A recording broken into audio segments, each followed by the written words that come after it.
T'étais filmé en train d'arriver à 9h20, je veux dire. Bien.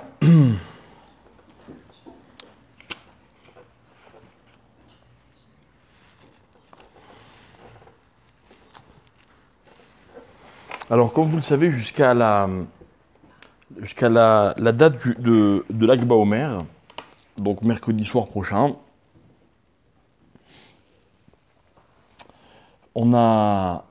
les Chachamim m'ont institué que on pratique des minagim de Havelout, de deuil. En effet, pendant les 32 ou les 33 premiers jours du Homer, c'est les marloquettes, les élèves de Rabbi Akiva, qui étaient au nombre de 24 000, sont morts. Donc depuis, on respecte des usages donc de Havelout.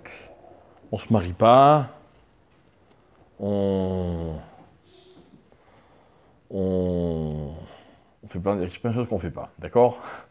On ne se rase pas, on ne se coupe pas les cheveux, etc., etc. À partir du 33e jour, d'accord, marloquette entre le Shulchan Aruch et le Rama, grosso modo Ashkenaz et Séfarade, est-ce que le 33e jour du Homer, on peut déjà reprendre la vie normale? On peut se raser quand? 34 au matin. À partir de quand on peut écouter de la musique? 33 au soir, non? Ah. Alors, comment ça se fait? Ça dépend. Qui a dit ça dépend? Hein? Comment tu fais, toi? L'Akba Omer. Tu connais des gens qui écoutent pas de musique pendant l'Akba Omer? Pratiquement. T'as raison, il y en a. Hein. Je dis pas que personne, mais pratiquement tout le monde permet la musique. Et en fait, c'est une journée qui est un peu ambiguë. Bon, bref, il y a une marloquette. Il y a une marloquette, est-ce que le 33e jour, les élèves de Rabbi Akiva ont continué à mourir ou pas? Ok? Le minag des Sfaradim, c'est donc ce qu'écrit le Shulchan Aruch, Maran, Rabbi Yosef Karo, et il dit que le 33e jour, c'est encore une journée de deuil, mais il y a certaines choses qui sont autorisées. Ok? Notamment d'écouter de la musique. D'après le Rama, qui est l'un des poskim les plus fondamentaux du monde ashkénaze, d'après le Rama, le 33e jour, c'est pas un jour de deuil. Par contre, d'après le Rama, vous remarquerez, enfin peut-être que vous savez, que le 34e jour, on reprend le deuil. Donc les Ashkénazim, par exemple, ils se marient le jour de l'Akba Omer, mais le lendemain, ils ne se marient plus. Alors que chez nous, les Sfaradim, c'est le contraire. Le jour de l'Akba Omer, on ne se marie pas, mais à partir du 34, on a droit jusqu'à Shavuot. Et eux, non. Eux, c'est soit jusqu'à Rosh Chodesh Iyar, soit jusqu'à carrément la veille de Shavuot, peu importe. D'autres qui vont jusqu'à 3 jours avant Shavuot, peu importe. Toujours est-il que si on veut mettre tout le monde d'accord, ce qui est certain, d'accord, donc la marloquette c'est le 33e jour, mais d'après tout le monde, les 32 premiers jours du Homer sont des jours de deuil. D'accord? Combien de temps dure le Homer? 49. On a enlevé 32 qui sont des jours de deuil, combien il en reste? 17. Donc, grosso modo, la période du Homer, c'est 2 phases. D'accord? C'est 32 jours et 17 jours. D'accord? 17, c'est la valeur numérique de quel mot? Super connu. Tout le monde connaît, à part vous. Bravo, Tov. 32. Très bien. Mais encore. Quel autre mot connu a pour valeur numérique 32? Vous savez pas? Hein? Si, c'est Kavod. C'est Kavod. C'est quoi Kavod? Respect. Alors écoutez bien. Le Homer, disent les Chachamim, on va le diviser en deux étapes. Il y a l'étape Kavod et l'étape Tov. Ok? C'est quoi Tov? Tov, c'est le bien. C'est quoi le bien? Alors le bien, mes chers amis, écoutez, je vais essayer de vous en donner une définition parmi toutes celles qu'on pourrait donner. Le bien, hein, c'est ce qu'on ressent, non pas quand on vit une expérience, mais quand on a terminé de vivre une expérience et qu'on est à même de réaliser qu'est-ce qui découle de cette expérience. Ok? Ça veut dire comme ça. Il arrive que dans la vie, des fois, on soit un peu impatient. Qu'est-ce qui se passe? Quelle est la situation dans laquelle vit l'impatient? Je vais vous dire. L'impatient, c'est quelqu'un qui veut, de façon générale, je schématise évidemment, qui veut profiter immédiatement de chaque chose. De chaque chose. Par exemple, l'impatient, quand vous commencez un cours, vous n'avez pas encore commencé à expliquer quoi que ce soit, déjà il a des questions. Vous avez envie de dire, attends, ya Habibi, attends 2 minutes. Tu ne peux pas comprendre à ce stade-là. L'impatient, c'est quelqu'un qui sait que telle chose a l'air très agréable et très attirante, il la veut tout de suite. Or, vous savez souvent quelle est la différence qu'il y a entre une mitzvah et une avéra? Le timing. C'est-à-dire qu'une action faite quand il faut, c'est souvent une mitzvah. La même, quand il ne faut pas, ça devient une avéra. Vous voulez des exemples ou ça va? Ça va? On continue. Ok? Ça veut dire qu'en fait, dans la vie, savoir vivre un événement, c'est pas essayer, pendant que je suis en train de le vivre, essayer, vouloir comprendre, j'ai envie de dire, de vouloir jouir de l'événement. Ah oui, c'est magnifique, je fais un kiff. Vous savez ce que c'est des bonnes vacances? Des bonnes vacances, c'est pas des vacances dans lesquelles on s'éclate. C'est des vacances après lesquelles on se sent bien. Vous allez me dire, bon, mais pour être bien après les vacances, il faut s'éclater pendant les vacances. Peut-être. Je sais pas. Mais moi, je sais une chose, par contre, c'est que quelqu'un qui s'éclate pendant les vacances, et quand il rentre chez lui, il n'est pas bien. C'est pas des vacances. Quelqu'un qui rentre chez lui et qui dit « Ah, vraiment, mes vacances, elles m'ont vraiment fait du bien. » C'est quelqu'un qui peut affirmer que les vacances, elles étaient bonnes. Par exemple, vous avez des gens qui veulent travailler pour gagner de l'argent, mais qui veulent gagner de l'argent tout de suite. Vous savez comment on gagne de l'argent? Enfin, moi, j'en ai jamais gagné, mais on m'a expliqué. On m'a expliqué que pour gagner de l'argent, il faut être prêt à investir, donc à perdre, attendre, galérer peut-être un peu pendant un petit moment, et puis un jour, ça peut porter ses fruits. J'en ai jamais gagné parce que j'ai jamais essayé. C'est pas genre qu'il faut attendre d'avoir je sais pas quel âge. Ok? Mais tout le monde peut comprendre que, ok, dans la vie, tu es prêt à investir, tu es prêt, tu es patient, un jour ça paye. Mais l'impatience, c'est celui, par exemple, il ouvre un magasin, le premier jour, il a gagné, je sais pas moi, 200 shekels. Qu'est-ce qu'il fait? Il va, il les dépense. Il ne peut pas tourner sa boîte. Celui qui sait attendre, et il comprend comme ça que dans la vie, le tov, il est toujours en différé. Vous savez ce qu'il veut dire en différé? Le vrai tov, c'est jamais maintenant. Des fois, c'est saoulant. Vous voyez, des fois, on a envie, on est impatient. On a envie de voir le tov des choses. Mais en réalité, qu'est-ce qu'il a comme effet le tov? Le tov, quelque part, il entretient notre patience. Entretenir la patience, ça veut dire comme ça. Imaginez, je vous prends une expérience, mais là, je vais à l'inverse. Vous êtes en train de kiffer. Vous vivez quelque chose, c'est un plaisir. Vous avez le sentiment d'en tirer une vraie jouissance. Et moi, je viens, je vous dis, attends. Ça, c'est rien par rapport à ce que tu vas voir après. C'est-à-dire quoi? Je vous entretiens. J'arrive à faire durer votre patience.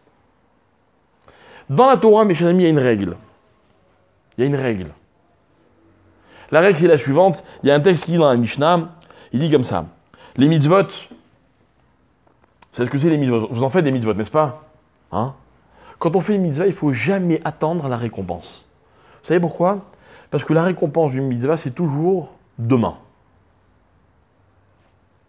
Parce que la Mishnah, elle dit « Ayom la sotam » ou « Machar likabel sraram ». Ça veut dire, aujourd'hui on fait, demain, on reçoit la récompense. C'est quoi demain? Demain, ce n'est pas une date, mes chers amis. Demain, c'est pas que si on est le... Quelle date on est? 22 novembre? 22 mai? Hein? Demain, c'est pas le 23, ou je sais pas quelle date on est. 22. Demain, c'est pas le 23. Parce que quand on va arriver au 23, demain sera quand? Le 24. Ça va jamais s'arrêter. Et ça veut dire qu'en fait, ce que la Torah veut, ce que les Chachamim veulent nous enseigner, hein, c'est que dans la Torah, le Tov, c'est toujours la partie qui suit. Alors, je vous donne un exemple. Voilà, imaginez que je veux faire un croquis de ce que va être la vie. Hein, imaginez qu'on est tous des enfants et qu'on nous explique comment ça va fonctionner dans la vie. On va nous dire comme ça. Hein, vous savez, mes chers enfants, dans la vie, faire, ça ne peut pas attendre. Quand il y a quelque chose à faire, il faut le faire tout de suite. Hein, mais attention, sachez être patient. Pourquoi? Parce que quand on fait dans la vie, il ne faut pas attendre, ni de comprendre, ni de profiter, ni d'être récompensé tout de suite. La récompense immédiate, elle est ridicule. Elle est ridicule. C'est exactement comme quelqu'un qui se lance dans une affaire et qui va dépenser ce qu'il a gagné à l'instant. On lui dit, mais attends. Moi, c'est des discussions que j'ai souvent avec mes enfants. Ils vont gagner un peu d'argent. Ah, papa, je vais envie de m'acheter ça. Je dis, mais attends. Parce qu'un jour, si tu gardes ton argent, tu pourras t'acheter des choses qui ont beaucoup plus de valeur. N'est-ce pas? Hein, tout le monde connaît cette règle. C'est ça, Machar. Alors, dans la période du Homer, on est dans un processus, dans un parcours qui nous mène vers la Torah. Donc moi, j'ai commencé par la fin. Ok, je vous ai dit, attention, deuxième partie du Homer, c'est Tov. Première règle, mais on va s'arrêter là pour le Tov. Première règle, c'est que dans la vie, le Tov, c'est toujours la deuxième phase. Toujours. Je vous avoue que la Torah, souvent, c'est une galère. Shabbat. C'est un kiff, Shabbat? Hein? Ouais. Je sais pas, moi je donne toujours un exemple. Un jour, je parlais avec quelqu'un, je racontais Shabbat. Si tu viens la au vendredi soir, tu kiffes la prière, on chante, tous ensemble, discours du rabbin, puis on va à la maison, 4 heures à table, la bourra, le couscous, le machin. Puis le lendemain matin, on se lève, on va à la synagogue, 4 heures d'office, quel kiff. Et puis après, encore 4 heures de repas. Puis après, on s'écroule dans notre lit, vite, une petite sieste, hop, mincha, et un chiour. Il m'a dit, moi, tu m'excuses, mais moi, le samedi soir, je vais en boîte. Un kiff. On chante tous ensemble, et on danse en plus tous ensemble. Ou je sais pas ce qu'il fait, peu importe. Samedi matin, je vais à la plage, je me lève tard, quand j'ai envie. Un lever, les copains, les copines, les machins. Comment je peux le convaincre? Moi, je vais vous dire quelque chose, il faut être honnête. Vous kiffez Shabbat, tant mieux, la vérité, bravo. Non, c'est même pas bravo, vous avez de la chance. Parce qu'il faut que vous sachiez une chose, c'est que si vous kiffez, tant mieux. Mais si vous ne kiffiez pas, il faut le faire quand même le Shabbat. Et moi, quand je vous dis que les mitzvot, des fois, c'est des galères, c'est parce qu'il n'y a pas que des mitzvot kiffantes. Il n'y a pas que des mitzvot kiffantes. Et moi, je vais vous dire quelque chose. Quand vous abordez quelqu'un qui ne sait pas ce que c'est la mitzvah, il vous dit, voilà, il faut que je t'avertisse, hein, tu vas galérer. Tu ne vas pas forcément jouir du moment présent. Mais je t'assure que le Tov, il viendra un jour. Vous voyez, imaginez que j'ai les moyens et le temps de le convaincre. Je suis honnête. Hein, ce que je lui dis, c'est du vrai, c'est du émet. Alors que si je dis à quelqu'un, viens faire Shabbat, tu vas kiffer. Moi, ça m'est arrivé. Il m'est arrivé d'inviter des gens. Et pendant Shabbat, je voyais que ça allait gonfler. Ils n'ont pas kiffé. Alors quoi, j'ai perdu tous mes arguments? Si l'argument c'était que Shabbat c'est un kiff, si Shabbat c'est un kiff, tant mieux. Tant mieux, vous comprenez? Mais ça peut ne pas être le cas. Il y a plein de mitzvot qui ne sont pas forcément des plaisirs instantanés. Parce que Tov, c'est pas ça. Parce que Tov, c'est la deuxième phase. D'accord? C'est la deuxième période du Homer. Mais avant d'arriver à la deuxième, il y en a une première. Et la première, elle s'appelle Kavod, et on va en parler. Donc là, on était dans l'introduction. Ok? Du commencement. Tu voulais poser une question? Oui, par rapport à ce que vous avez dit, que le SRAR c'est toujours le lendemain, et que le top c'est toujours en temps normal, quand on veut motiver quelqu'un ou quand on veut promettre une récompense, on sait à quoi s'attendre. Ce qui va motiver, c'est la récompense. Quand on veut motiver un enfant, on va dire tu auras telle et telle récompense, c'est ça qui va motiver. Et quand on dit du top, Tu veux dire que quoi? Qu'on est des mauvais commerciaux? On est des mauvais commerciaux. non, Non mais c'est vrai, t'as jamais vu une pub, hein, 4 sur 4, Torah égale kiff. C'est vrai, pourquoi les synagogues, elles sont pas plus pleines que ce qu'elles pourraient être? Pourquoi il y a tellement de juifs qui sont pas encore dans le système? Parce que à cause de ce que je viens de t'expliquer. Parce que les arguments, hein, c'est pas des arguments chocs. non, je suis pas là pour dire qu'il faut être commercial. Je parle pour nous, pour ceux qui sont déjà qui ont déjà signé. Maintenant, quand on aborde la Torah de cette manière-là, récompense, en tant qu'humain, puisqu'on est fait de matérialité et que nous. Mais ce que je t'ai répondu. On nous dit il y a du tort, mais. Ce que je t'ai répondu, c'est que tu as raison. C'est un vrai problème. C'est un vrai. Et d'ailleurs, moi, je veux dire même pire que ça. Méfie-toi de celui qui te vend la mitzvah en te disant si tu fais cette mitzvah, elle va t'apporter la santé, la parnassa, le zivou. Méfie-toi. Pour moi, c'est un charlatan. Pour moi, il n'y a que 2 mitzvot dans la Torah à propos desquels on nous donne la récompense. Kibud Avahem et Shiloh Haken. On te dit Kibud Avahem, les manitavlar va'artaamim. Ta vie sera agréable et tes jours vont se prolonger. Pourtant, on a vu des gens faire Kibud Avahem et ne pas vivre longtemps. Pareil pour Shiloh Haken. Mais tout le reste, c'est pas marqué, c'est pas homologué. Mais donc, tu as raison, il y a un problème. Mais tu sais pourquoi? C'est parce que finalement, nous, au fond, on veut pas. On veut pas être de ceux qui motivent parce qu'on leur met une carotte. On veut pas. En fait, la Torah, c'est une question d'émouna. C'est une question de conviction. Mais bien sûr. Mais bien sûr. Mais voilà. Shiloh Haken. Quoi, vous connaissez pas? Non, je plaisante. Un Shiloh Haken, c'est le petit oiseau. Oui. Les petits oisillons qui sont couvés par leur maman. Et la Torah dit qu'il faut chasser la maman et prendre les oisillons. Terrible comme mitzvah. Hein? Ouais. Ah non, il faut les prendre et... Oh, tu peux les manger. Ouais, non mais normalement tu dois les prendre, tu dois chasser la mère, il faut les séparer. On chasse la mère, on soulève le nid, on remet, c'est tout. On n'est pas obligé de prendre les œufs. La Torah elle dit tu les prendras pour toi. La Torah dit. Ah? C'est que si quoi? C'est que si on veut. D'abord c'est pas des œufs, c'est des oisillons. Ils ont déjà éclos. D'accord? Mais si tu les veux pas, donc, et si tu veux pas faire Shabbat, c'est pareil, c'est une mitzvah. Si, la mitzvah, c'est que tu dois le faire. Oui? C'est une mitzvah tassée. C'est au cas où on trouve des oisillons dans un nid avec leur maman, dans un lieu public.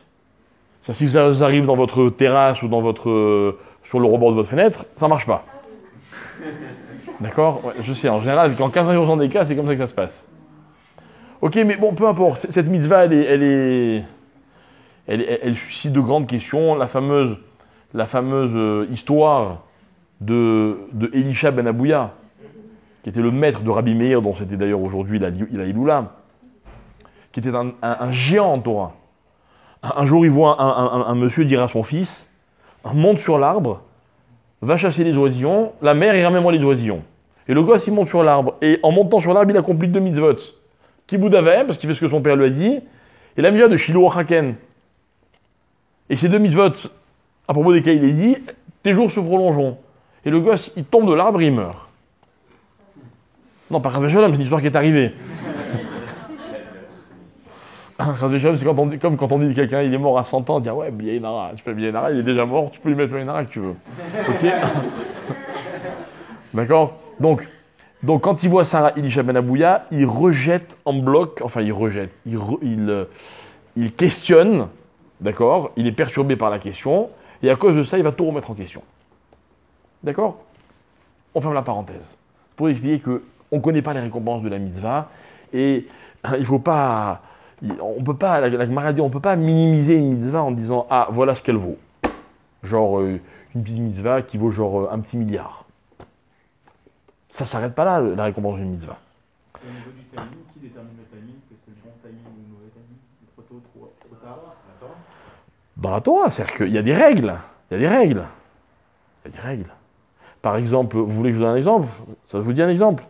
Par exemple, il y a une mitzvah qui dit, c'est d'ailleurs la première mitzvah de la Torah, que c'est une mitzvah d'avoir des enfants. D'accord? Tout le monde sait comment on fait des enfants. Et c'est un acte qui attire tout le monde.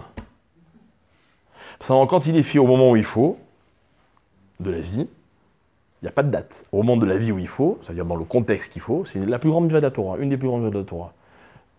Mais quand quelqu'un est impatient et qu'il ne sait pas attendre, ben ça devient une avéra. Et une des pires, selon le contexte. Voilà un exemple. Timing. Voilà, manger, c'est une mitzvah ou une avéra? Bah, Shabbat, c'est une mitzvah, Kippour, c'est une avéra. Timing, c'est le même acte. D'accord? Bref. Alors, ça c'était Tov. Ok. C'était la deuxième partie du Homer. La première partie du Homer, elle s'appelle Kavod. Ok. C'est quoi Kavod? Kavod, vous m'avez dit tout à l'heure, c'est le respect, les honneurs, etc., etc. Alors nous, on va essayer de comprendre qu'est-ce que la Torah veut nous enseigner à travers ce thème qu'elle évoque, ce thème qui s'appelle le Kavod. Dans la vie, qui je dois respecter? Qui je dois respecter? Son père, sa mère, son prochain? Alors, dites-moi où c'est marqué qu'il faut respecter son père et sa mère. Très bien. Là, on est d'accord. Et où il y a marqué qu'il faut respecter son prochain? Ah, ve'afta. Ve'afta, ça veut dire quoi? Aimer. Aimer, c'est aimer. Respecter, c'est respecter. Vous savez quoi? Je vais être sympa. Admettons que aimer et respecter, ce soit la même chose. Allez. Ça rentre dans quelle famille tout ça? Et l'amour, le respect. Dans quelle famille ça rentre? Je pourrais vous donner des exemples, mais après ça va être trop facile. C'est en fonction de son prochain. Madame la Khavera. Ouais, mais c'est pas tellement ça ma question. Ok, il y a deux catégories de mitzvot, Ben Adam Lamakom, les mitzvot par rapport à Hachem, les mitzvot par rapport à mon prochain. Mais ça veut dire que, en fait, quand quelqu'un, il incarne ces valeurs, le respect, l'amour, etc. Ok? Comment ça s'appelle? Ça s'appelle... Regardez, ma question était très précise. Je vous ai demandé, d'après la Torah, qui il faut respecter. Ok? Vous m'avez dit les parents. Alors les parents, ok. Quelqu'un qui respecte les parents, il accomplit quoi? Une mitzvah. Très bien. Quelqu'un qui aime son prochain, qu'est-ce qu'il accomplit? Une mitzvah. Quelqu'un qui aime ses parents, il accomplit quoi? Une mitzvah? Elle n'est pas marquée dans la Torah. Quelqu'un qui respecte son prochain. Ah oui, il n'y a pas que ça qu'il faut respecter. Il y a une autre mitzvah, par exemple, respecter le vieillard. Hein? Oui, mais les parents, ça reste que deux personnes. Non, mais c'est pas spécifique. Tu vois, c'est-à-dire qu'il n'y a pas une mitzvah d'aimer ses parents. Sous-entendu, même si tu n'aimes pas tes parents, chas v'shalom, tu dois les respecter. D'accord? Tu dois les respecter. Il faut aussi respecter le vieillard, le rave. Son rave, on doit le respecter. D'accord? Il y a comme ça quelques petites choses qui sont précises. Mais, maintenant, regardez. Il n'y a pas une mitzvah dans la Torah qui me dit tu respecteras ton prochain. Maintenant, moi, je respecte mon prochain. Je suis quelqu'un de respectueux. Ça s'appelle une mitzvah? Comment ça s'appelle? Ça porte un nom dans... Non. Non. Derech Eretz, c'est un thème. Ok? C'est un thème, ça s'appelle du Derech Eretz. D'accord, très bien. Vous savez, Derech Eretz, c'est comme tenir la porte à quelqu'un, ou c'est comme plein de choses. Ok?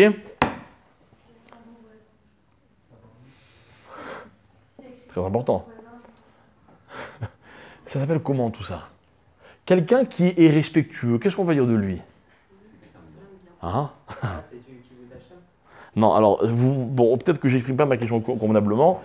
Il apporte un nom. Ce nom, c'est le suivant. C'est une bonne mida, le respect. C'est ce que c'est une mida? Ouais, mida, ça veut dire mesure. Ça veut aussi dire Ça veut aussi dire une qualité humaine.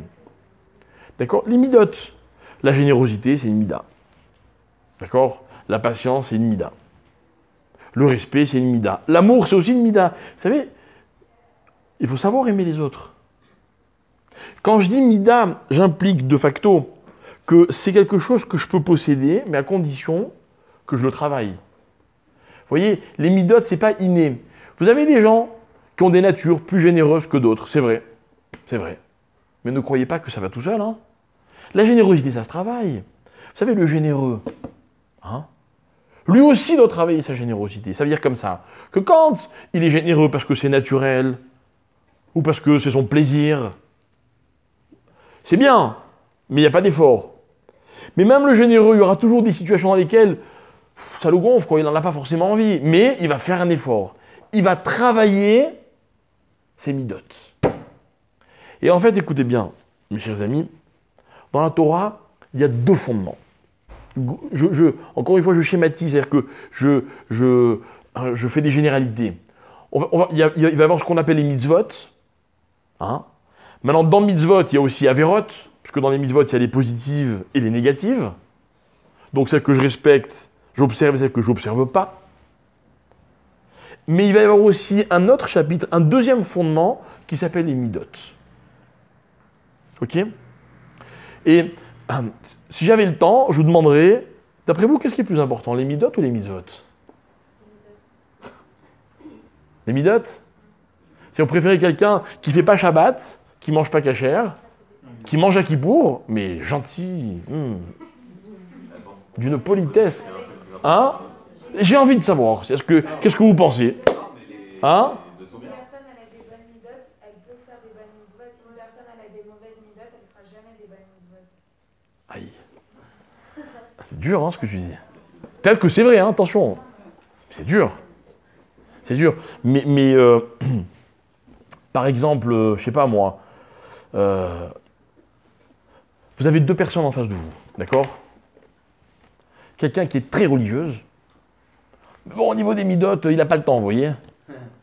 Ou quelqu'un qui a des super midotes, mais anti-religieux, il ne croit pas en Dieu. En fait, ça reflète les intéressements.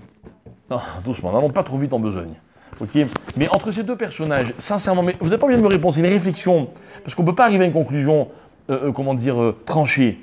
Mais n'est-ce pas qu'il y aurait de quoi se demander lequel des deux est censé susciter plus de respect? Non mais, oui Hachem, je te demande à toi, moi. Hein? Et si tu es religieux? Et si, quand tu te trouves face à un religieux, tu kiffes parce que tu peux discuter de religion et parce qu'il va te donner des enseignements ou je sais quoi, ça veut rien dire les affinités. Les affinités, c'est hyper subjectif. Naturellement, moi je dis ça parce que c'est des mitzvot qui sont écrites et qui, même si les mitzvot c'est une nature, naturellement. Alors, elle soulève un point qui est super important. Elle dit, les mitzvot, finalement, elles sont marquées dans la Torah, il y en a 613. Il y a une prescription dans les mitzvot. La Torah, elle me dit, tu fais ceci, tu fais pas cela. Dans les midot, il y a marqué quelque chose? Est-ce qu'il y a marqué dans la Torah qu'il faut avoir des bonnes midot? Écoutez bien, la question que je vous pose a été posée par un très grand Raham qui s'appelait le Rav Chaim Vital, qui lui-même était l'élève du Harizal. Et le Rav Chaim Vital, il cite des textes dans la Gemara, des textes terribles. Par exemple, il y a marqué dans la Gemara que, à propos de la colère, c'est grave la colère? Ouais. À quel point c'est grave? Oh là là. Heureusement que vous êtes venus ce soir, ça va vous calmer un peu parce que... Ah ouais? C'est Nicolas Taramban qui dit éloigne-toi de la colère parce que. Mais à quel point... Ne pas vexer ton prochain. Voilà. Non, attendez, écoutez. Voilà, il faut des références précises. D'accord? Qu'est-ce qu'on dit de la colère dans la Torah? La Gemara, elle dit, tout celui qui est coléreux, d'accord, tout celui qui se met en colère, c'est comme si il faisait de la avodazara. Vous savez ce que c'est l'avodazara? De l'idolâtrie. C'est-à-dire que se mettre en colère, c'est comme faire de l'idolâtrie. Je prends un Dieu, et je dis, c'est toi mon Dieu, oh mon Dieu, je ne sais pas comment on fait de l'idolâtrie. C'est grave, non? C'est grave. Ça, c'est pas une question, mon cher ami. Parce que si par exemple je te demande le mensonge c'est grave, si je viens de répondre, bah tout le monde ment. N'est-ce pas que tout le monde ment? Voilà. Alors quoi, c'est pas grave? C'est la pire des excuses. Vous savez combien de fois j'ai sorti à mes parents quand j'avais des mauvaises notes, ils disaient, oh mais toute la classe, mais je m'en fous des autres. La Guémara, elle dit par exemple, à propos de celui qui est orgueilleux. La Guémara, elle dit que Dieu dit de celui qui est orgueilleux, Dieu dit, il me dégoûte. Oh, il me dégoûte. Imaginez un père, Dieu préserve, qui dirait de son fils, ah, il me dégoûte ce fils. Mais il le dirait sincèrement, quoi. Ou alors il dit de celui qui est orgueilleux, lui et moi, on ne peut pas cohabiter dans le même monde. Impossible. Mais tout le monde est orgueilleux. Tout le monde. Hein? Attention, orgueilleux plus menteur, c'est très grave. Ok? Alors, le Raphaël Vital, il pose une question très intéressante. Il dit, mais alors, si c'est tellement grave, pourquoi la Torah, elle n'en a pas fait une avéra? Pourquoi la Torah, elle n'a pas dit dans les mitzvot négatives, tu ne te mettras pas en colère? Apparemment, c'est gravissime. Elle a dit, tu ne pratiqueras pas d'idolâtrie. Alors qu'elle me dise, tu ne me mettras pas en colère, parce que c'est aussi grave. Pourquoi elle n'a pas dit? Est-ce que c'est au niveau du fait que ça se travaille, une mida, ça se travaille, mais en fait c'est à nous, Ouais. notre propre volonté, Hachem il nous donne la possibilité d'évoluer dans cette mida. Alors qu'une mitzvah, c'est comme ça, ok ça va se travailler aussi de faire cette mitzvah ou pas, mais il y a, je sais pas comment, il y a pas de... Alors, je vais te dire quelque chose. Je vais commenter ce que tu viens de dire, c'est excellent. D'accord? Mais je vais l'expliquer. D'accord? Enfin, en tout cas, on est sur la bonne piste. D'accord? Donc, tu as parlé d'un travail sur soi, etc. C'est vrai. Ok? Surtout, on peut pas, une mida, c'est quelque chose qui ne va pas se contrôler. La Vodazara, on peut en faire ou pas. Alors que de se mettre en colère, par exemple, c'est quelque chose que c'est pas humain de ne pas se mettre en colère. Donc on peut pas dire on ne se met pas en colère parce que c'est sûr qu'on ferait des Qu'est-ce que ça veut dire, Michael? Non, mais t'imagines le mari qui dit ça à sa femme? Chérie, il faut pas que tu m'en veuilles. Je peux pas me contrôler. Ça, moi, je suis la femme, je me sauve. Non, mais c'est vrai, quoi. Le gars, ça devient danger public. Pour ma personne. Voilà. C'est pas contre toi. Paf. dans une certaine grandeur, quoi. Non, mais de deux choses une. Soit c'est grave, et alors t'as pas le choix, tu dois travailler, mon ami. Tu peux pas dire que c'est comme ça. C'est exactement comme le type, je sais pas moi, qui ferait une avéra et qui dirait j'ai pas pu me contrôler. C'est vrai, on fait tous des avérotes parce qu'on peut pas se contrôler. Le lachonara, c'est grave ou pas? Ouais. Vous arrivez à vous contrôler? Non, ça le rend pas moins grave. Mais la colère, c'est un sentiment, c'est pas, on n'est pas obligé d'exprimer. Mais contrôler tes sentiments, c'est un sentiment négatif. Mais quelqu'un Contrôler. s'énerve, on est en colère. Hein? Non. Quelqu'un il t'énerve, tu es énervé. Ça t'autorise pas à te mettre en colère. Ah, énervé, colère, c'est pas Genre, tu sais pas. pareil. Exprime pas. Ça va. La différence qu'il y a entre énervé et en colère, énervé, c'est un état d'esprit. Comme elle te dit, être en colère, c'est une expression. C'est la conséquence d'un état d'esprit. Maîtrise-toi. Maîtrise-toi. C'est-à-dire que, regardez, on vous dit quelque chose de très désagréable, de très méchant. Ok? Et le gars, il vient voir le lendemain, il dit, écoute, excuse-moi, j'étais en colère. C'est effacé? C'est pas effacé. À la limite, vous comprenez, bon, il a dit parce qu'il n'a pas réussi à se contrôler. Il vous a expliqué. Mais c'est pas une excuse. Il y a une grande différence entre l'explication et l'excuse. C'est-à-dire, vous allez lui dire, mais mon cher ami, ok, tu étais en colère, mais fais attention à ce que tu dis. Fais attention à ce que tu dis. Parce que dans la vie, vous savez, il y a des paroles qui sont anodines, mais les mêmes. Hein? J'ai pris l'exemple tout à l'heure d'un mari ou d'une femme qui parle à son conjoint. Mais les conséquences, elles peuvent être dramatiques. Imaginez si c'est un père ou une mère qui le dit à son enfant. Imaginez, je sais pas moi, si c'est un rave qui le dit à ses élèves. Il va les dégoûter de la Torah, peut-être. Il va dire, ah, je t'ai énervé, c'est une excuse, ça? C'est pas une excuse. Donc, l'histoire de la nature, du sentiment, je m'excuse, pour moi, c'est pas des arguments, ça. Pas des arguments. Est-ce que c'est trouver justement la... Parce que le mot mida, c'est la mesure. Trouver la bonne mesure. Des fois, c'est bien de se mettre en colère, par exemple pour défendre la Torah, pour défendre le terme des Rachamim. Admettons. D'accord, je suis d'accord, je prends. Je prends. Mais à ce moment-là, là, c'est plus critiquable. Moi, je te parle de la situation qui est critiquable, qui est regrettable. C'est-à-dire, quand tu l'as vécu, tu regrettes. Comme le gars qui vient et qui vous dit « Je t'ai parlé méchamment hier, excuse-moi ce que je t'ai dit, j'étais en colère ». Il regrette. C'est bien qu'il regrette. Ça veut dire qu'on peut l'excuser. Alors ok, ce dont tu parles, l'équilibre parfait, je suis d'accord. En fait, on va dire comme ça que les bonnes midotes, parce que vous avez compris, je ne l'ai peut-être pas dit, mais dans les midotes, c'est comme les mitzvot. Il y a les bonnes et il y a les mauvaises. N'est-ce pas? Alors, la perfection, c'est l'équilibre entre les deux. C'est vrai. Vous voulez que je vous dise, la générosité, c'est très important. Hein, mais il ne faut pas non plus exagérer, quoi. Dans la vie, des fois, il faut savoir être un peu égoïste, quoi. Ça repenser un peu à soi. Hein, il y en a qui me comprennent très bien, là. Pas besoin d'expliquer sur ce coup. Ok, je sais pas, pareil pour l'orgueil, quoi. Pareil pour l'orgueil. Moi, en tant que père, il m'est déjà arrivé de dire à mes enfants, il me dit, oh, mais fais-toi respecter. Fais-toi respecter. Dans la vie, il faut s'imposer un peu, quoi. N'est-ce pas? Mais ça reste la bonne mesure, je suis d'accord. Comme tu as dit, c'est l'équilibre parfait. Moi, je ne parle pas de ça. Je ne parle pas de ça. La Gemara, elle répertorie des cas qui sont homologués, dans lesquels on a droit de se mettre en colère. Ce qu'elle explique, c'est que justement, ça peut être une mitzvah ou une avéra, la colère, parce qu'elle peut être bien. Manger, c'est une mitzvah ou une avéra? Donc tu vois bien que ça peut être relatif. Est-ce qu'on peut dire que c'est au-dessus de la Torah les... Manger cachère, manger tout court. Ben voilà, Kippour, Shabbat. Manger tout court. C'est une mitzvah de manger Shabbat. Oui. Et une avéra Kippour, ça tu le savais. Tu vois, et pourtant la Torah elle te le dit. C'est-à-dire que la Torah, c'est pas un problème pour elle d'expliquer. Là tu peux, là tu peux pas. C'est pas un problème. Est-ce qu'on peut dire que c'est au-dessus de la Torah? Comme on dit Alors c'est ce que certains ont voulu dire. C'était un peu ma question de tout à l'heure. Qu'est-ce qui est plus important?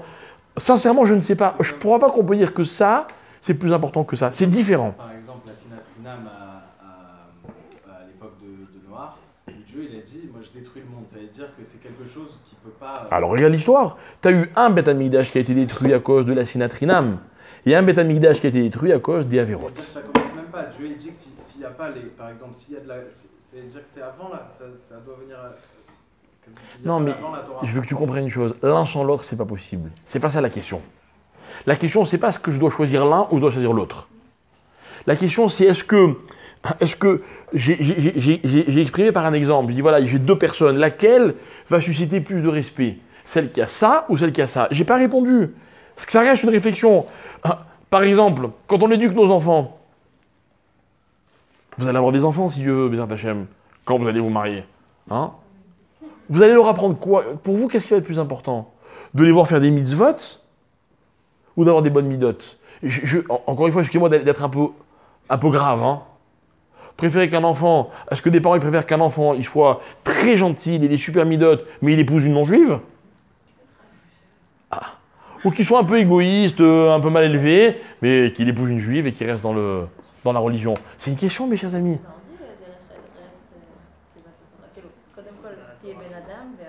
Non, mais c'est pas vrai. C'est pas vrai. Kadma la Torah, ça veut dire qu'il y a une priorité dans les agissements d'une personne. Mais une personne, elle ne pourra pas un jour venir dire à Dieu, t'as vu, j'ai eu des références, hein, ne m'embête pas. Ok, je n'ai pas fait des mitzvot, c'est un détail. Tu m'avais dit de choisir entre les deux. Non, la Torah ne te dit pas que tu as le droit de choisir ou l'un ou l'autre. Non. Elle te dit que sur un terrain de derrière, les mitzvot, elles ont une vraie dimension. Quelqu'un qui fait des mitzvot, mais à côté de ça, qui ne se travaille pas, alors ces mitzvot, elles sont complètement gâtées. C'est ça ma réflexion. Maintenant, la question de Rabbi Chaim Vital, c'est qu'on en posait tout à l'heure, c'est mais alors pourquoi est-ce que la Torah, elle n'en fait pas des mitzvot ou des averot, les midot? C'est quoi la réponse, mes chers amis? La réponse est la suivante. Je vais expliquer comment ça fonctionne, la mida. Quelqu'un a dit, je ne sais plus qui a dit tout à l'heure, la mida c'est ma nature, elle est en moi. Vous voulez que je vous dise, c'est exactement le contraire. Ça revient en même, mais c'est le contraire. Le mécanisme, il est inversé. Écoutez bien. Écoutez bien. La Avera ou la mitzvah, c'est un choix que je fais. C'est un choix, j'y vais. J'y vais. C'est-à-dire que vous faites Shabbat, hein? Ben bravo, parce que ça veut dire que tous les vendredis après-midi, à l'heure de l'entrée de Shabbat, vous y allez. C'est pas une évidence. Il y a des gens, un jour, ils ont arrêté de faire Shabbat. Malheureusement, ça arrive. Comme il y a des gens, un jour, ils ont essayé de faire Shabbat. Vous voyez, constamment, c'est un choix, c'est une démarche. Je me lance ou je me lance pas. Pareil pour une Avera. Si on voulait, on pourrait faire des avérotes, des fautes du matin au soir. Qu'est-ce qu'on fait? On se retient, on n'y va pas. N'est-ce pas? Les midotes, c'est pas pareil. La mida, mes chers amis, écoutez bien. La mida, c'est elle qui vient vers moi. Moi, je vais vous dire quelque chose. Moi, je pourrais, je le ferai pas parce que je trouve que quand on le fait, on n'est pas vraiment un homme, hein, ou une femme, quoi. Mais je pourrais presque expliquer que chaque fois que dans ma vie je me suis mis en colère, ben, c'était pas complètement de ma faute. Pas moi. C'est pas moi. C'est l'autre. Vous avez vu ce qu'il m'a fait? C'est normal que je sois en colère. Moi, j'avais décidé de ne plus me mettre en colère. Mais quand on fait ce qu'il m'a fait... Alors ok, j'aurais dû me retenir. Je ne suis pas en train de m'excuser sur l'acte de la colère. Mais c'est qui les responsables? C'est l'autre. C'est-à-dire que c'est la colère qui vient à moi. C'est comme quelqu'un qui dirait, mais tu sais, moi, si tu m'embêtes pas, je suis très gentil. Ah, si tu m'embêtes, par contre, je suis très méchant. D'autres termes, quoi? Ça dépend de vous, c'est de votre faute à vous. C'est vrai ou c'est pas vrai? C'est vrai. C'est vrai que l'expression d'une mauvaise mida, elle n'est pas forcément un choix. Elle est une situation qui vient à la rencontre de l'homme. Je suis orgueilleux parce que, si vous saviez le succès que j'ai, c'est normal, comment vous voulez que je ne sois pas orgueilleux? Imaginez quelqu'un qui vous dit ça. Genre le pauvre, c'est pas de sa faute, quoi. Non, mais la situation et l'interprétation aussi. Excuse-moi, je suis pas très intelligent, je sais pas bien l'interpréter. Tu veux m'en vouloir pour ça aussi? Moi, les gens, ils font des sourires dans la rue, ça, je crois qu'ils me kiffent. Il y a des gens comme ça. Et donc, ils sont orgueilleux. C'est pas de leur faute. C'est pas de leur faute. L'égoïsme. Moi, j'aurais bien voulu être généreux. Mais tu comprends, moi, chaque fois, je me fais avoir. C'est pas de ma faute. Chaque fois que je suis gentil, ben, je me fais avoir. Vous l'avez pas entendu, cette phrase? Des milliers de fois, je l'ai entendu. Des milliers de fois. Vous avez des gens, même avec leurs enfants, ils font attention de ne pas se faire avoir. Vous rigolez? Ça arrive tous les jours. Tous les jours. Dans les couples, je ne vous raconte pas. Combien de fois dans des couples, moi j'ai entendu des couples qui sont venus me voir, ouais, vous comprenez, monsieur Rabin, je ne vais pas me laisser avoir. Je dis, vous savez, si vous abordez le problème comme ça, il est insoluble votre problème. C'est vrai, on ne peut pas le résoudre. C'est que d'être sur la défensive, c'est-à-dire que je ne fais que réagir à une situation. Mais en réalité, c'est ça les mauvaises midotes. Parce que fondamentalement, qui veut être méchant? Qui veut être mauvais? Personne. Faites un sondage, vous verrez. Personne. Personne n'a envie de se considérer comme mauvais. Et vous dire, ah oui, je suis méchant. Hein. Personne. Personne. Mais par contre, qu'est-ce qu'il y a comme situation dans lesquelles on est méchant? Mais c'est pas de notre faute. Ça veut dire quoi? Écoutez bien. Et là, je reviens vers ce que vous avez dit tout à l'heure. C'est vrai que la grande différence qu'il y a entre un acte et une mida, c'est que c'est beaucoup plus facile de choisir un acte que de choisir une mida. Beaucoup plus difficile. C'est-à-dire que c'est beaucoup plus facile de dire je vais faire une mitzvah que de dire je vais être généreux. Parce que généreux, ça dépend de tellement de paramètres qui ne dépendent pas, eux, de moi. C'est beaucoup plus facile de dire je ne vais pas faire une avéra que de dire je ne vais pas être égoïste. Ou ne pas me mettre en colère. Parce que j'aurais voulu ne pas me mettre en colère, mais les circonstances ont fait que. Et écoutez bien ce que dit le Rav Chaim Vital, parce que là c'est facile. Le Rav Chaim Vital, il dit comme ça. Il dit quand la Torah, elle me donne des règles, elle me dit ça, tu as le droit, ça, tu n'as pas le droit. Hein, qu'on soit bien d'accord. Qu'on soit bien d'accord. Il n'y a pas d'exception à la règle. C'est-à-dire que dans les 613 mitzvot que la Torah m'explique, il n'y en a pas une à propos de laquelle je peux dire « Ah non, ça là, c'est pas pour moi. Ça là, je peux pas. » Il n'y a pas d'excuse. Il n'y a pas d'exception à la règle dans les mitzvot. Après, il y a des mitzvot spécifiques qui sont plus pour les hommes, ou plus pour les femmes, ou plus pour le Kohen, ou plus pour ceci, ou plus pour cela. D'accord? Ok? Mais, écoutez bien. Si la Torah, elle avait institué les midot en disant voilà ce qu'il faut faire, il faut être généreux, il ne faut pas être égoïste. La personne qui n'aurait pas réussi à lutter contre l'égoïsme, eh bien, qu'est-ce qui se serait passé dans sa tête? Elle se serait sentie exclue de la Torah en disant ah, vous voyez, c'est pas moi qu'elle parle la Torah. Moi, l'égoïsme, j'arrive pas. J'arrive pas. Demandez aux gens autour de vous, mais pourquoi tu te mets en colère? Moi, je l'ai fait plein de fois, je l'ai fait dans ma vie. Mais pourquoi tu t'es mis en colère? J'ai pas réussi à m'empêcher.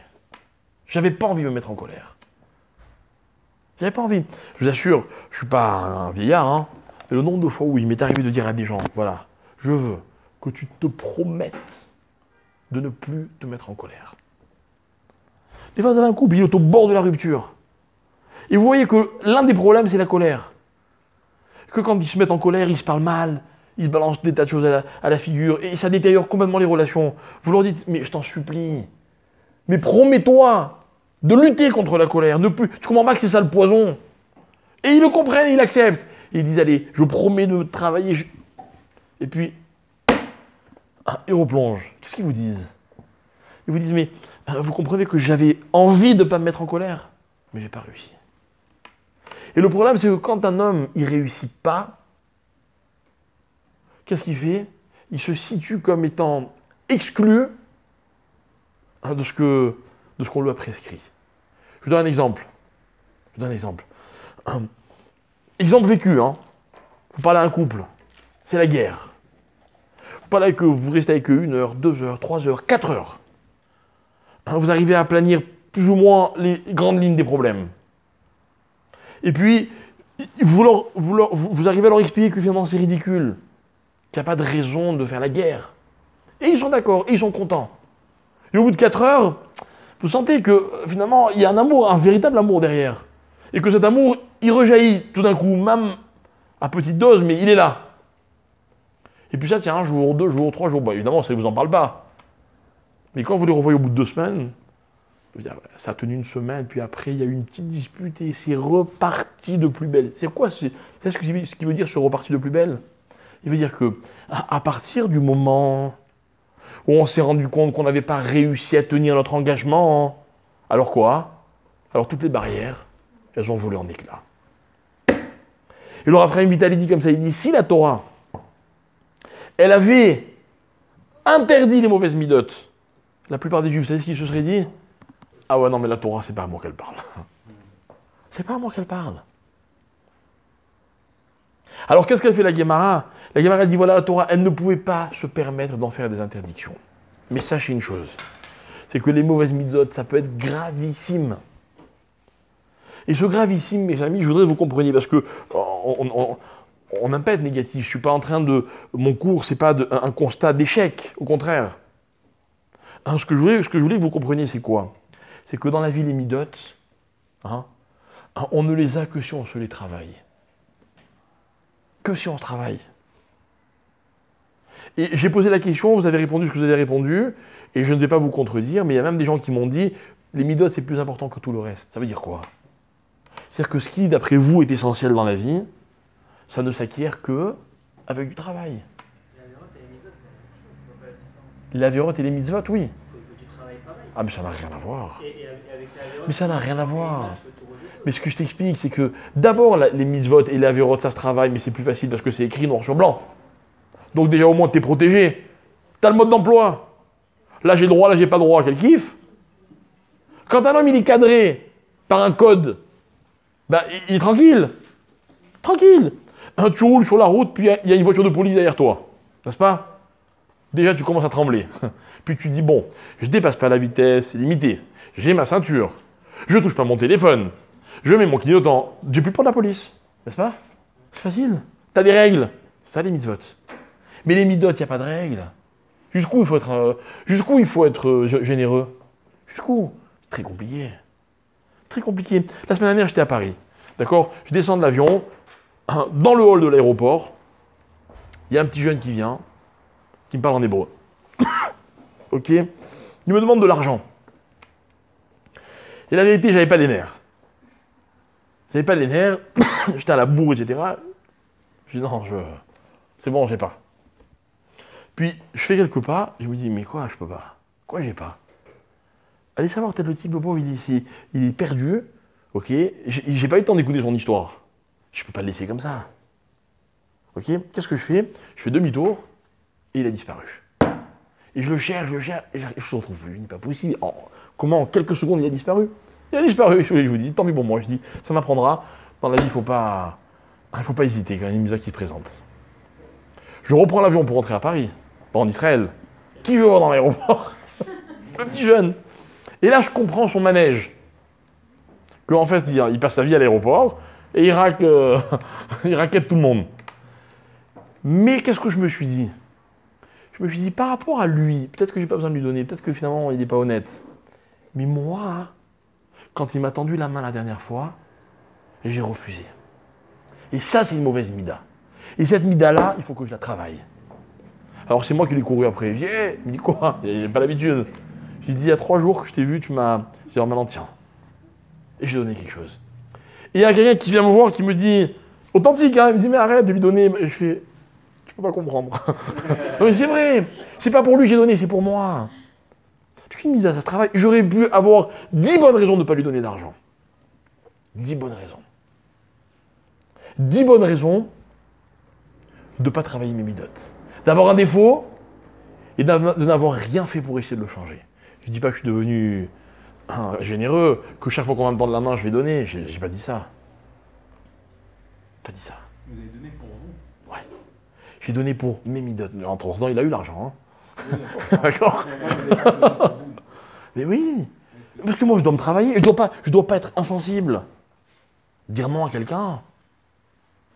Maintenant, après, si je suis prêt à lui donner, mais que j'ai la preuve que c'est un voleur, ok, il y a quelqu'un qui, il n'y a pas longtemps, il m'a demandé de l'argent. Et d'un coup, je vois qu'il a entre ses 2 doigts une cigarette un peu bizarre. Mais je voulais lui donner. Et je dis, ah non, si c'est pour qu'il s'achète ça, c'est pas la peine. Et le mec, il a compris, il me dit, tu crois que c'est un joint? Authentique, hein? Il me dit comme ça. Il me dit, t'as pas honte de me soupçonner? Non, moi, je sens une odeur qui n'est pas celle du tabac. Et le mec, il me dit ça. Je fais quoi, moi? C'est un problème de midote, vous comprenez? Le problème, c'est plus l'argent. C'est plus ce qu'il va en faire. C'est un problème de midote. Comment je me situe par rapport à la chose? Mais c'est un travail constant, mes chers amis. Et encore, ça, c'est des exemples faciles que je vous ai donnés. Facile. Super facile. Un jour, il y a un rave qui va voir son élève, parce que tous les matins, il était en retard à la prière. Alors, il lui dit, moi, c'était le fils d'un très grand rave qui était décédé. Il dit, moi, ton père, genre le rave, il n'est pas allé par 4 chemins. Il dit, ton père, il doit être un peu déçu de toi. Tous les matins, tu arrives en retard à la tfila. Alors, l'élève, il répond au rave, il dit, ouais, rave, je vais vous dire la vérité, tous les matins, je suis à l'heure. Hein. Je pourrais être à l'heure à la prière, mais tous les matins, en sortant de chez moi, il y a une dame, la pauvre, elle a beaucoup d'enfants, ok, elle est toute seule, et j'ai pas le cœur tous les matins de la laisser se débrouiller avec tous ses soucis, donc je l'aide un peu et du coup je suis en retard. Alors elle me dit, ah bon, mais c'est qui cette femme? Peut-être on peut l'aider, c'est quoi? C'est une veuve? Il fait, non, non, c'est ma femme. Il a voulu dire, les midotes, c'est aussi à la maison, quoi, vous voyez? Et là, c'est beaucoup plus difficile. Bon, j'arrête parce qu'il y a ma femme qui vient d'arriver. Alors, c'est ça que je voulais vous expliquer, c'est que au-delà du travail des mitzvot, qui est un travail à la limite qui est plus géré, cadré par la Torah, il y a le travail sur les midot. Maintenant, écoutez bien. On a expliqué que la première partie du Homer, on l'a dit, c'est la période Kavod. Kavod, c'est les midot. Comment? Kavod, c'est les midot. Alors, laissez-moi vous expliquer de quoi il s'agit.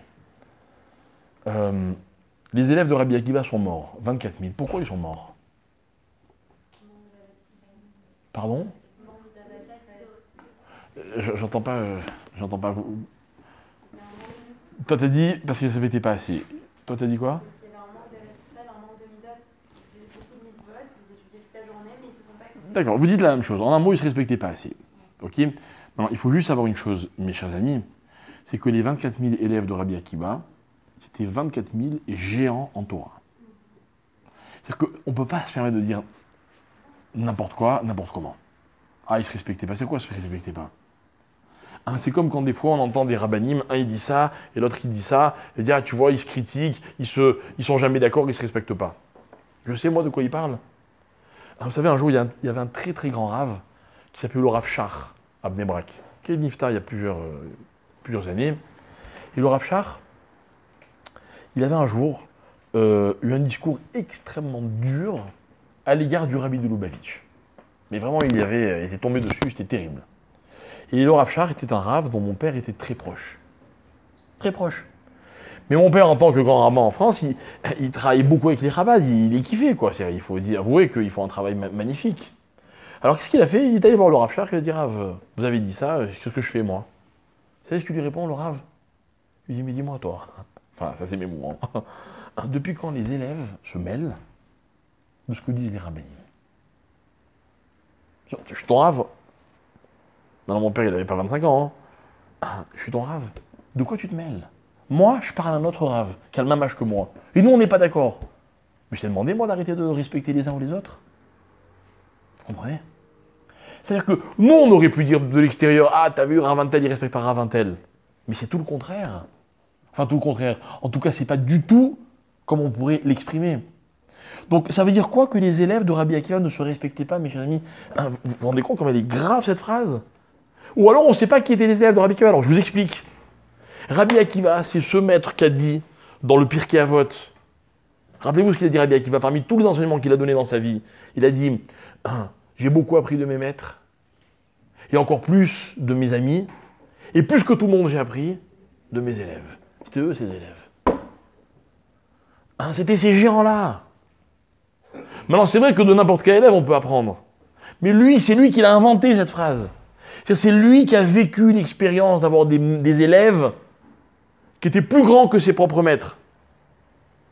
C'était pas n'importe qui. Et là, mes amis, ce qu'il faut comprendre, c'est cette chose-là. C'est qu'en fait, c'est quoi les midotes? C'est quoi les midotes? Alors, je vais essayer de vous expliquer et on va conclure sur cette idée. Les midotes, tout à l'heure, on a expliqué, on a dit que la mida, c'est une situation qui vient vers moi, à laquelle je peux trouver un tas d'excuses. Je peux toujours dire, c'est pas de ma faute. Ok? Je me suis énervé, c'est pas moi, c'est l'autre, c'est lui qui a commencé. Ok? Écoutez bien. Les midotes, tout à l'heure, on a parlé de l'équilibre. Moi, plutôt que de parler d'équilibre, je vais proposer une autre formule qui veut aussi dire, on est obligé de passer par l'équilibre pour arriver à cette définition. Mais le mot qui me plaît, moi, c'est l'harmonie. C'est ce que c'est l'harmonie? L'harmonie, c'est que vous êtes tous un peu égoïstes et un peu généreux. Mais entre cette tendance et celle du contraire, et cette autre tendance contraire, il y a une harmonie. Une harmonie. Par exemple, une mère, elle est très généreuse, n'est-ce pas? Mais des fois, elle a besoin d'être un peu égoïste, quoi. Elle a besoin de dire à son fils, laisse-moi tranquille. Parce qu'il faut qu'elle ait de la force pour s'occuper de lui. Parce qu'il faut qu'elle existe aussi en tant que personne, n'est-ce pas?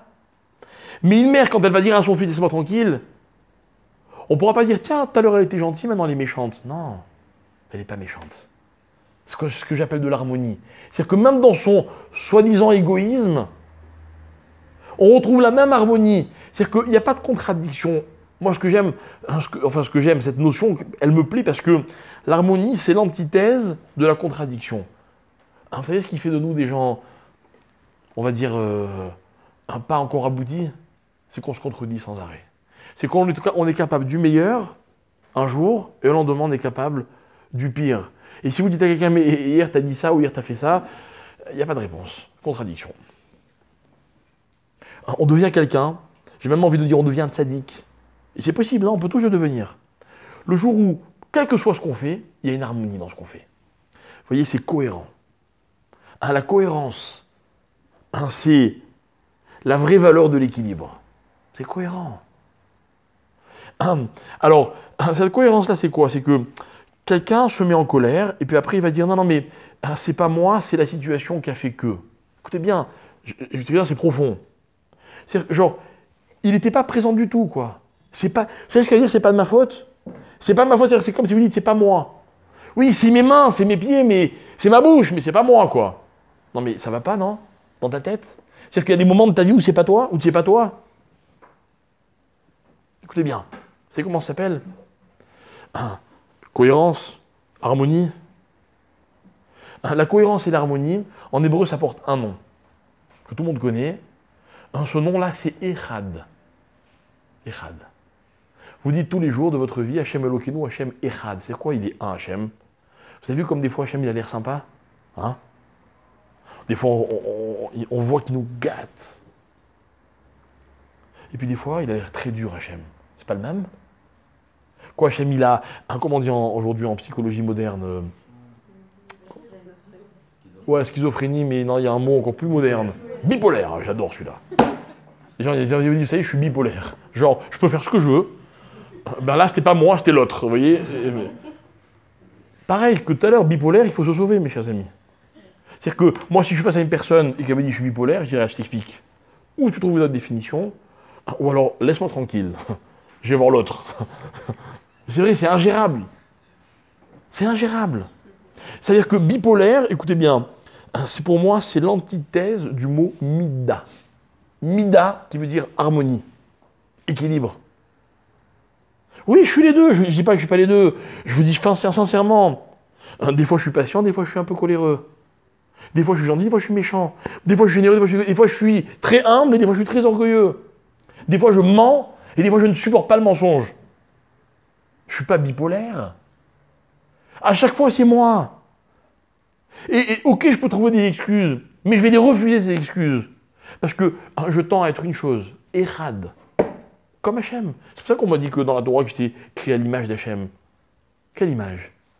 De la manière que lui, il est tout à la fois. Mais c'est Echad, moi aussi je suis tout à la fois et je suis Echad. Voilà. Voilà ce que doit être le rêve d'un homme, l'objectif de l'homme. Ça ne me dérange pas que vous soyez un peu ça et un peu ça. À condition qu'on arrive toujours à trouver un point commun.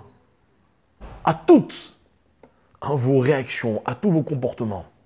C'est pas grave. On ne peut pas faire que des mitzvot. Comment on ne peut pas faire que des avérots? On ne peut pas ne jamais se mettre en colère. Et même la colère, il faut qu'elle ait un point commun avec ce que je suis quand je ne suis pas en colère, vous voyez? Il ne faut pas qu'on dise, c'est pas moi. J'y peux rien, c'est ma nature, je ne peux pas lutter contre ça. Et Chad. Mais attention, j'approfondis encore un petit peu plus. Encore un petit peu plus. Mais si moi je suis Echad, alors vous aussi vous êtes Echad. Écoutez bien. Vous savez ce qui fait de vous et moi deux êtres différents? C'est quoi la différence entre vous et moi? Écoutez bien.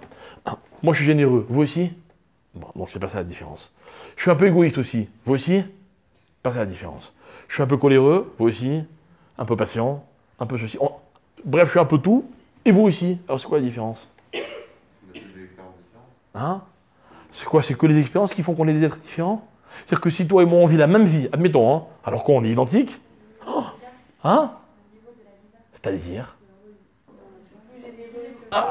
mais ça peut être des 0,000, tu comprends? Ouais. Mais attention, c'est quoi ça change? Ça veut dire que mon Echad à moi, tu vois, il se situe à un espèce de... il se situe à un niveau qui est... J'allais râler. Il se situe à un niveau qui est extrêmement précis, ok? Et c'est ce qui fait de moi un être unique. On est tous uniques. On est tous uniques. Parce qu'on n'est jamais identiquement coléreux et patient, gentil et égoïste, etc. etc. D'accord? Ça, c'est un point. Deuxième point, ça veut dire quoi? C'est que finalement, on est chacun une combinaison unique. Unique. Unique. C'est-à-dire que voilà, quand je vais vous connaître à vous, il ne faut pas que j'oublie que ce que je vais découvrir chez vous, je ne peux le découvrir chez personne d'autre. N'est-ce pas? Et vous savez quoi? Moi, je ne vous demande pas de me respecter, vous n'êtes pas obligé de me respecter. Mais si vous voulez me respecter, vous savez qu'est-ce qui est important pour moi? Voilà, imaginez quelqu'un qui vient me voir et dit, voilà, je voudrais te respecter, qu'est-ce que tu veux? C'est quoi te respecter? Vous voulez que je vous dise qu'est-ce que c'est pour moi me respecter? C'est garder en mémoire, en permanence, que je suis quelqu'un d'unique. Unique. Je suis désolé. Je ressemble à personne. C'est-à-dire que si des fois je vous demande quelque chose, respectez-moi, je suis comme ça. Je ne suis pas comme les autres. On ne vous l'a jamais demandé, ça tombe bien. Je suis unique. Si un jour je te dis quelque chose, ne prends pas toujours au tragique que je vais te dire. Parce que peut-être que pour toi c'est tragique, mais moi je vois les choses différemment. C'est comme ça qu'on peut s'entendre, mes chers amis, dans la vie. On ne s'entend pas parce qu'on se ressemble. Au contraire. On s'entend parce qu'on est différent et qu'on sait respecter cette différence. Alors écoutez bien, ça va être le mot de la fin. Les élèves de Rabbi Akiva, ils sont 24 000. Ça veut dire que Rabbi Akiva, tous les jours de sa vie, enfin en tout cas pendant 24 ans, il a donné des cours de Torah dans lesquels il y avait 24 000 élèves. Je ne sais pas si, comme moi, vous avez kiffé le cours de ce soir. Moi, j'ai kiffé. Vous savez pourquoi? Parce qu'on a un peu échangé, quoi, vous voyez. Vous êtes plusieurs à avoir donné votre avis, dire quelque chose. Je capte un regard, une réaction. C'est un kiff, quoi. Il y a un échange. Mais si on était 24 000, il y a un échange. Maintenant, ça vous dirait d'écouter tous les jours un cours avec encore 23 999 élèves? Mais on existe dans 24 000 élèves. Et puis, vous savez ce que c'est une yeshiva? Une yeshiva, c'est un endroit dans lequel on étudie, on prie, on mange, on dort, tous ensemble. 24 000. Et il s'est passé quelque chose d'incroyable. Et voilà en quoi les élèves de Rabbi Akiva ne se sont pas respectés. C'est que chacun voyait les autres comme un grand ensemble. C'est vrai que c'est un grand ensemble? Oui, c'est vrai. Oui, c'est vrai. Mais c'est quoi les midot? Midot, c'est ce qui fait qu'on est chacun un tout petit peu différent. Et quel que soit le nombre de personnes qui sont ensemble, chacun doit mémoriser, se rappeler en permanence que tout le monde est différent. Parce que moi aussi, je suis différent. Parce que moi, à chaque fois que je vais mal agir, je peux vous donner des explications. Parce que chaque fois que je ferai preuve de mauvaise midot, je pourrais vous dire pourquoi. Voilà pourquoi j'ai mal agi, voilà pourquoi je me suis mis en colère, voilà pourquoi. Je peux toujours donner des explications. Vous savez pourquoi? Parce que personne n'a jamais vécu des situations comme moi je les vis, etc., etc. Je m'enfonce dans ce côté exceptionnel qui est le mien et différent de tous les autres. Ok? Alors maintenant, ça c'est bien en ce qui me concerne. Ça c'est bien lorsque je donne une pièce à un pauvre, le sujet c'est moi. Mais comme tu me l'as soulevé tout à l'heure, et l'autre, et l'autre. Peut-être qu'à l'autre il va s'acheter des choses que je pense qu'il ne fallait pas qu'il achète. Peut-être qu'il en a besoin. Peut-être que les expériences de sa vie ont fait que, et moi je le juge. Et moi je dis tous les gens qui fument ceci, tous les gens qui font cela, tous les gens qui ne font pas cela. Mais regardez, c'est ce qui se passe. C'est quoi le drame du peuple juif? C'est que ceux qui font le Shabbat disent « Ah ouais, ceux qui ne font pas le Shabbat, tous dans un même sac. » C'est que ceux qui, je sais pas moi, font pas Shabbat vont dire « Ah ouais, les religieux. » C'est vrai. Et puis, vous avez des femmes qui se sentent agressées juste parce qu'elles sont femmes. Comme si tous les hommes étaient des monstres. Et vice-versa. C'est vrai. C'est vrai. Et finalement, l'homme, il résout tous les problèmes en faisant des ensembles. Vous voyez? Qu'est-ce que c'est confortable? Toi, tu fais partie de tel ensemble, toi de tel ensemble, toi de tel ensemble. Finalement, il n'y a que moi qui fais partie d'aucun ensemble. Finalement, le seul original au monde, c'est moi. Et bien ça, mes chers amis, c'est l'antithèse des bonnes midotes. Maintenant, vous imaginez si la Torah devait prescrire ça par écrit? Mais c'était impossible. Ça se prescrit comment? C'est quoi la dose? C'est quoi la situation où il faut, la situation où il ne faut pas? C'est quoi ce qui fait que lui, il est différent par rapport à tous les autres? Ça, mes chers amis, c'est une dimension personnelle. Alors écoutez-moi bien. Dans le Homer, il y a deux phases. Il y a la première, dans laquelle on demande une seule chose à l'homme, c'est de se travailler. Vous voyez, elle est belle. On ne vous demande pas de faire quoi que ce soit. On ne vous dit pas, allez, maintenant il faut faire Shabbat, maintenant il faut étudier la Torah, maintenant tu vas te lever tous les matins, mettre tes filines, maintenant tu vas manger kasher. On vous demande rien. On vous demande de vous travailler. On nous demande de nous travailler. Et puis dans la deuxième phase, on me parle de Tov. C'est quoi Tov? Tov, c'est le projet. C'est ce qui vient par la suite. Alors évidemment, comme vous l'avez dit, on l'a dit tout à l'heure, Tov, c'est tout. Tov, c'est un ensemble. C'est quand quelqu'un il a et les midot et les mitzvot, c'est-à-dire qu'il a des règles de vie, puis en même temps il a une façon d'aborder les problèmes. C'est quand il est capable d'exister, mais tout en faisant exister les autres. C'est-à-dire que lui, il existe, mais à ses yeux, tout le monde existe aussi. Ça, les midot. Etc., etc. Mais l'un sans l'autre, c'est pas possible. Et finalement, dans cette période de Homer, ce qui est intéressant, c'est quoi? C'est que la trajectoire, elle nous mène vers le don de la Torah. Mais mes amis, on ne peut pas débarquer à Shavuot et dire « Tiens, je la veux, la Torah ». C'est pas possible. S'il n'y a pas un parcours, Alors on n'y arrive pas. Et c'est quoi ce parcours? Ce parcours, c'est un travail sur soi. Sur soi. Et c'est-à-dire que ce soir, plutôt que d'expliquer ce qu'il faut faire et ce qu'il ne faut pas faire, je voulais qu'on réfléchisse un petit peu sur l'opinion qu'on a le droit d'avoir de soi-même. J'étais déçu de moi quand j'ai pas retrouvé le petit jeune qui m'a demandé de l'argent. J'étais déçu de moi, vraiment déçu de moi. C'est pas grave. Je pense pas que j'ai fait une avéra. Surtout quand d'après j'ai vu que finalement, on disait de lui que, vous savez, celui qui m'a arrêté, vous savez, quand vous sortez de l'aéroport, les gars avec les pancartes qui vous disent Tanocéal et Tatsaïr Monite, d'accord? Ils sont là-bas tout le temps, ils se connaissent tous. Et ils le connaissent. J'aurais pu me dire, ah, ce que j'ai bien fait de ne pas lui donner. Peut-être. Peut-être que ce que je lui ai donné, il en a fait n'importe quoi. Mais mes amis, si on ne travaille pas en permanence, on ne peut pas se perfectionner, c'est pas possible. On n'est jamais trop généreux, tout en ayant besoin des fois d'être égoïste aussi. On n'est jamais trop respectueux, et en même temps, il faut aussi se faire respecter par les autres, et ainsi de suite. Mais ça, c'est un travail constant. Alors, au lieu de parler ce soir du travail qu'il y a à fournir, je voulais qu'on parle du travail qu'il y a à faire sur soi. C'est ça qui est essentiel. Et comme je suis sûr que tout le monde est d'accord avec moi, enfin pas avec moi, avec ce que j'ai dit, je n'ai fait que citer. Alors j'espère que si Dieu veut, eh bien grâce à ça, on sera un petit peu mieux prêt à recevoir la Torah. Mais si vous revenez dans les semaines qui viennent avant Shavuot, nous reparlerons du travail qu'il y a à faire sur soi. Voilà, je vous souhaite une bonne semaine.